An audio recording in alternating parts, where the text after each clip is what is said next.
All right, I just wanted to do initial thoughts on my Mahindra so far, things I've noticed, things you might want to be aware of. Right now we're in middle Minnesota and it's the last season of deer hunting, so you might hear some gunshots. And it's also snowing, which is not terribly typical, but so things I like so far. The weight of this machine, you really feel the weight versus the other brands. My 4066R with the loader was like 6,000, maybe 7 optimistically, depending on what was on the loader. This thing is, with everything I got on it now, is a solid 10 without the grapple. Grapple makes it about 11. And so you really feel the difference when you're grabbing onto something. Weight is a huge safety thing with tractors, and you just don't realize it till you don't have it. So it's one thing I really appreciate. The other thing is the wheel size on this thing. You ride a lot better with just the size of these wheels. They're solid. I mean, they are massive for their size. These are the industrial tires too, not even egg, and they're still massive. One thing you'll notice on the back tire with the Mahindra is the egg tire does stand a little taller. Not that it affects anything I do. Maybe you get a little bit more ground clearance out of it, but you get a good amount of ground clearance out of this thing. If I bring it down here, just let you take a look. I mean, it's solid. And the first thing you see is the giant solid axle, which is awesome. That was one of the big selling features on this thing versus a John Deere. The steering cylinder is above the axle, and it's also behind. And it's kind of got an interesting system. I don't know what this type of system is called, where the cylinder is kind of two-sided and it pushes both ways. 3-year-old needs to be noticed. There we go, get the focus back. And so the quick attach system, nothing special here. One of the complaints I do have about this machine is visibility to the front. This huge rod here that protects all the hydraulics is great, but it really hinders your visibility. I don't have a good solution, so actually what I do when I go to attach an implement is I will get up as close as I can to it. I'll actually hop out the door here, stand right on these, and operate the loader from here. And so I can actually see where the loader is in relation to the implement. Just something to be aware of. Probably all tractors this size have a similar issue. Another thing that comes standard on the Mahindras is the light system. So there's 4 lights up there, which is controlled by a panel. These 2, which is on the same switch, as for all I can tell, as the front lights. And I just leave mine on when I'm running. I never turn those off. Work great. It's like a Christmas tree out there. It's really awesome. There's actually, I think, 2 sets, just 2 lights back here that again runs off that same panel. So that's great. I actually haven't used the back end of this thing at all yet. That'll be this summer project. I'm gonna get a 7-foot tiller and a brush cutter for it. Maybe even a stump grinder, depending on how the budget works. Kind of be nice to do that just around the house, and maybe try to rent out some services for stump grinding, because I think there's a little bit of money to be made there. A couple little things you'll see on here, like this thing. I added that. Someday I'll probably do a tractor modifications video. Same thing with these up here, little tool holders. Something I do to all the tractors I've owned, add little implement pieces. Also, another thing that comes standard on this machine is the mirrors. So there's your regular mirrors here. There's also a mirror on the inside, so you can actually see right behind you and what your implement behind you is doing. That's awesome compared to John Deere. All that stuff is extra. Another thing I really like about this machine that my 4066R did not have is the whole hood, with just the pull of that little lever here. Whole hood lifts up and you get at the engine. That is so much more convenient than what I had before. Actually, it looks like I need a little bit of coolant, but that's awesome. One thing, so here in Minnesota, I don't think this thing's terribly cold-blooded. I don't have a block heater, and that's something I might add here in a little bit. She has a tough time starting in the cold, but I've started at about 0 degrees, and it does start up. It's just a little slow My John Deere was a little bit more cold-blooded and didn't mind. In here, so I'll get you as close as I can see to it. Right there, that's the throttle. What I've noticed is when you start it cold, the inside lever is actually your foot pedal throttle, and that'll stick. So all you got to do is mess with this thing and get to pop back out, and then your throttle won't be stuck. So just something to be aware of. 1 second. All right, typical 3-year-old fashion. He slipped off his glove and I had to go help him. He loves this thing a lot. I tell you that one of the big things that sold me on this specific tractor was this buddy seat.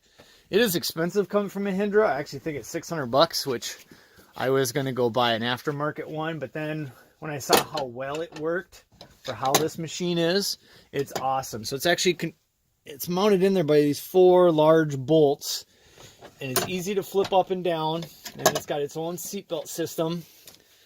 It's awesome. I really like that setup.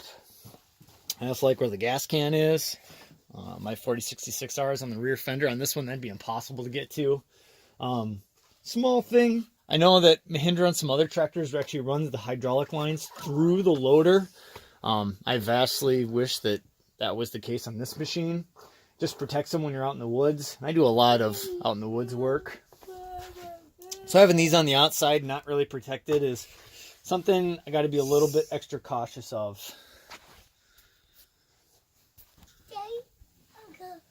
All right, so I don't think there's anything else out here I want to cover. I gotta shut this thing. It is actually tricky to do one-handed. They try to sell you that it's not. It's really easy with 2 hands. It's kind of a bugger with 1 hand, but it's doable. All right. It's kind of hard to look at what I want to look at with this thing. So one thing I wasn't very sure about was the Shuttle Shift versus the Hydrostatic. It actually works really good. It's not a major complaint with the thing. It's something to get used to. And the big thing from the Hydrostat is actually not the Shuttle Shift, the back and forth. It's when to use the clutch and not. When you're going to edge up to something or you're going to push something, you really need to be using the clutch to get to where exactly you need to be, the clutch and the brake. With the Hydrostat, you don't have to do that. So it takes a little bit of getting used to. It really does take all 4 of your limbs to operate this machine at any given moment. Unlike a Hydrostat, which is way simpler. Heater works good. In Minnesota, the heater is extremely important. This thing takes a good 10 minutes before it really starts pumping out heat. And even then, very unlikely to cook you out of this thing. I think my John Deere was a little bit warmer. But with Mahindra, I think that's one of the big differences is you don't get some of the nice amenities that you would with a John Deere, but you get a heck of a lot more tractor. That's kind of the theme with Mahindra is it's more tractor for sure. The bells and whistles and the finish isn't as nice. There's some exposed wires and switches, and I'm not going to go over all that here, but I have started to work it. There's the windshield wipers, the defrosters, and all that good stuff. All that works great. The actual radio system is tucked back here. You have to buy that aftermarket. And then there's the speaker. There's 2 of them. They work great. Here's that light switch panel. I'll come help you in a bit, kiddo. Okay? I'll help you in a bit. So here's the other shifting levers, the PTO, EPTO, parking brake, high-low medium, range control, throttle, all that stuff works great. Use the loader a ton. The loader is the big reason I went to a tractor this size. It's awesome. Yeah, so that's my general thoughts. It's a heck of a lot more tractor than a John Deere. Even 5 Series, when you go spec them out next to each other, this thing weighs more, lifts more, pulls more. It really is more of a machine, and it's significantly less money, even than a Kubota. You go to a Kubota M compared to this thing, the price difference is insane. So this thing stickers. Hey, can you wait, Logan? I'm talking, okay? Then we'll do it.